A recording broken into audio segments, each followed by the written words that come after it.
Hey, first of all, this is a video response to a guy called Dave Marks. So if you're coming to my videos and you see this one, you don't know who Dave Marks is, go straight ahead and check out the guy. He's a killer bassist, great teacher, real full of common sense and great technique. And if you're a guitarist, you think, oh, well, why should I care about a bass player? Check out John Wheatcroft, who he plays with. Absolutely sick, inventive, killer guitar playing all around. Anyway, stuck in a rut. One thing I think that's really important is to have a real separation between when you're playing and when you're practicing. Now, I'm kind of lucky and weird in a way that whenever I teach in real life, most of my pupils are little kids, and I teach bass and drums and guitar at a school where we have complete beginners, and we have some kids, you know, like 6 years old on drums. And then online, most of the questions I get asked are by people who, you know, want to learn to shred and they want to play lots and lots of notes, which is great fun. But it's interesting because both groups have the opposite problems. The shredders seem to have this thing where they can't accept their own playing at all. When they're playing, they're still really judgmental. They go, oh, that wasn't good enough, that was sloppy, I picked the wrong notes, I should have used this scale. And, you know, when you're playing, who cares? You know? You should be enjoying it, you know? If you make a mistake, laugh at it, you know? Grow a sense of humour. You know, as musicians, we're caught up in this thing where, you know, we're artists, you know? We have to convey deep, significant emotions.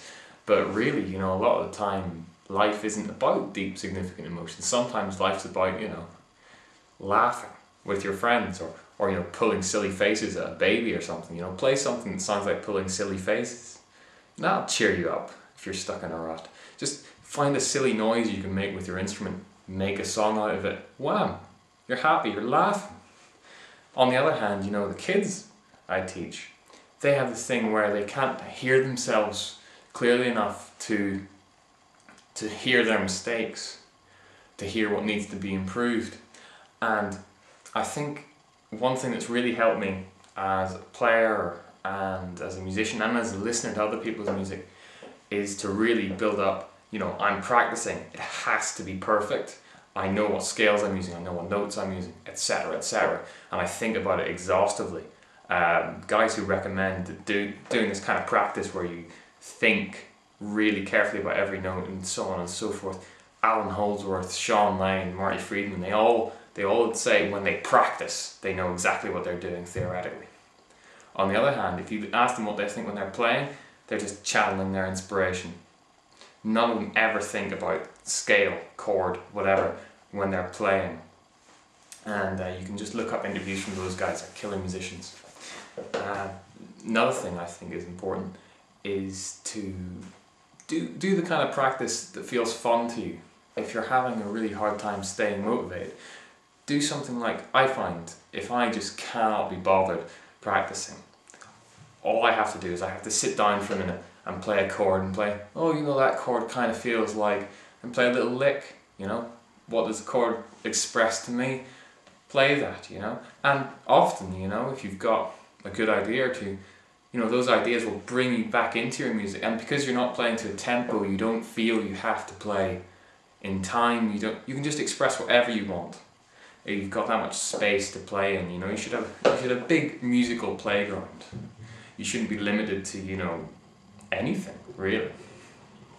So the other thing I would recommend is picking up another instrument. Don't pick up your own instrument, you know, the one you've been doing semi-quaver runs on for the last 4 years. Pick up something you can't play, something you're crap at, you know, like Dave Marks was saying. Do something like, when I asked for if there was any teaching work available at the school I teach at, they said, well, you have to be a multi-instrumentalist, so I had to learn bass and I had to learn drums.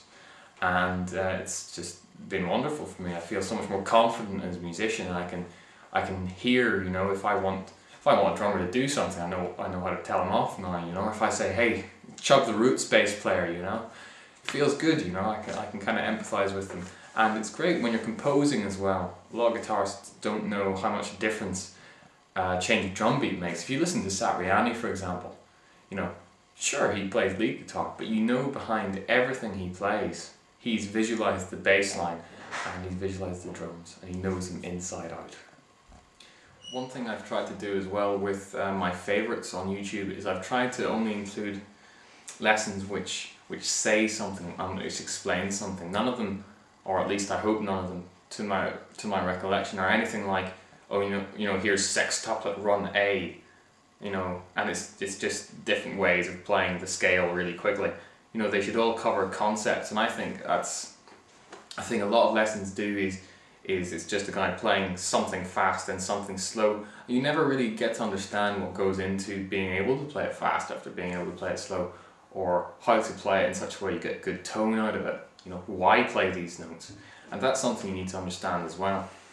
And a really cool thing that I do sometimes with people who are starting to improvise, especially lead guitar, is that you have heard, by the time you start playing lead guitar, thousands of players, thousands of professional musicians playing really well, you know, and it's really quite scary whenever, you know, it's time for you to solo and you're hearing, you know, Slash, Paul Gilbert, Rusty Cooley, Sean Lane in your head, and then you play and it sounds like blah, blah, blah, blah, blah, and you're just going, oh. So one thing that's really good fun is to play the bad fill game. Get something that really cries out for guitar fill, like the main riff of Back in Black, and just whenever it's time for you to play as badly as possible. Like, try to play so badly that everyone in the audience will laugh. And that takes the fear out of it, you know? If you're in charge of when you're playing crap, you can come up with all kinds of cool stuff like that as well, you know? Dozens of times, you know, where you're playing the crap fill game, and about 5 minutes into the crap fill game, you've started playing the slightly tasty fill game, you know? That's a cool game to play too. And another thing is, get out there, play with other musicians. Always, always, always try and find people that just mesh with you musically and play with them. Yeah, that's pretty much it. Once again, check out Dave Marks, he's killer. And toodle pip.